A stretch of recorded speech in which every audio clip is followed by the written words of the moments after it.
Fried chicken may be one of the most universal dishes in the world. It seems like no matter where you are on earth, there's always some type of fried chicken. Today, we'll be making Japanese fried chicken, or karaage, two ways.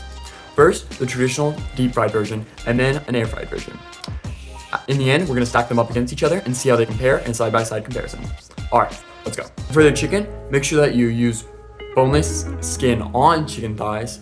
You may have to debone them like I do because my store doesn't sell boneless skin on chicken thighs, and then cut them into 1.5 inch pieces. We want them to be pretty large but not too big. One of karaage's defining features is the marinade. It's made of a few Japanese seasons like soy sauce, sake, and mirin, as well as aromatics, garlic, and ginger. And I add a little bit of Kewpie mayo for richness and better color on the fry. Massage all those seasonings into the chicken and refrigerate them overnight or for at least up to an hour before frying. The next day, mix equal parts wheat flour and cornstarch in the bag and shake to combine. The mixture of two different flours is what gives karaage its signature light and crispy crust that's not too oily, but it's actually super crispy. When you're ready to fry, heat a wok of oil up to around 340 degrees Fahrenheit. The oil will drop a little bit in temperature once you add the chicken, and we want to keep the oil around 300 to 325 when we're frying. So add the first batch of chicken, and make sure that you do this in batches. This is so important. Do not overcrowd the pan. As with any fry, you always want to put only one layer so that everything fries evenly and the oil doesn't drop too much. Cook the chicken for 3 to 4 minutes or until it's browned on the outside, but not super brown, and about 80% of the way cooked through. Then we're gonna transfer that to a wire rack because it will allow the oil to drain so that the karaage does not become soggy, because that is no bueno. Then you're just gonna basically repeat that with all the rest of the karaage until everything is fried to a light golden brown and mostly cooked through. After all the karaage has been fried once, we're gonna heat the oil up to a little above 375 degrees Fahrenheit, and then we're gonna fry it again to make sure it's extra crispy and cooks all the way through. Begin cooking the karaage for 30 seconds to a minute, or until it's very crispy on the outside and reaches a rich golden brown hue. After the second fry, replace the chicken on the rack and repeat with the remaining chicken. So that's how you make regular karaage, but how about the air fried version? Well, steps are pretty much the same. So we're gonna start with the marinade using sake, soy sauce, mirin, garlic, and ginger. And then the next day, we're gonna coat that in cornstarch.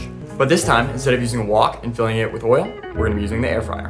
Before you put the chicken in the air fryer, spritz it lightly with a bit of cooking spray, then add the chicken, making sure that it's not touching, spritz it again, and set the air fryer to 400 degrees Fahrenheit for 11 to 12 minutes. It's important to keep a high heat on the air fryer, otherwise the chicken will not brown well because it doesn't have the oil to help it brown. Flip that about halfway through, make sure it's all looking good, and cook it until it reaches about 160 to 165 degrees Fahrenheit. Then remove it from the air fryer onto a wire rack and let it cool for about 1 minute and then serve immediately. And for the air fried version, I like to serve with a low-fat spicy mayo because it gives it that extra richness that it's kind of missing from the fry. To make the low-fat mayo, just mix 100 grams of Greek yogurt, 25 grams of Kewpie mayo, 15 grams of ketchup, and a half teaspoon of cayenne pepper. Swirl that all around, and the spicy mayo is finished. For the regular karaage, I like to serve with just a little bit of lemon. Since the air fried version isn't quite as crispy and rich, that's why I like to serve them with the spicy mayo. Also, to make the mayo look a little pretty, I like to garnish it with a little bit of shichimi togarashi, but that's optional. Karaage is usually served with a mound of cabbage in Japan because they say that cabbage helps you digest fried foods, and they may have a point because cabbage is high in fiber, which helps to maintain a strong and healthy gut. So how do they stack up?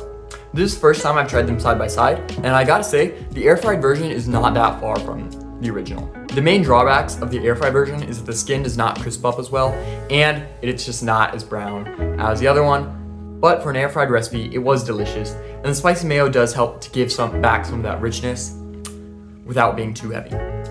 So while the traditional version does have the edge and flavor, the air fried version is easier to make, and it is a close second. Nutrition wise, the air fried version obviously has the advantage since it's not cooked in a lot of fat. But remember, the choice is up to you, your diet, and your nutrition goals.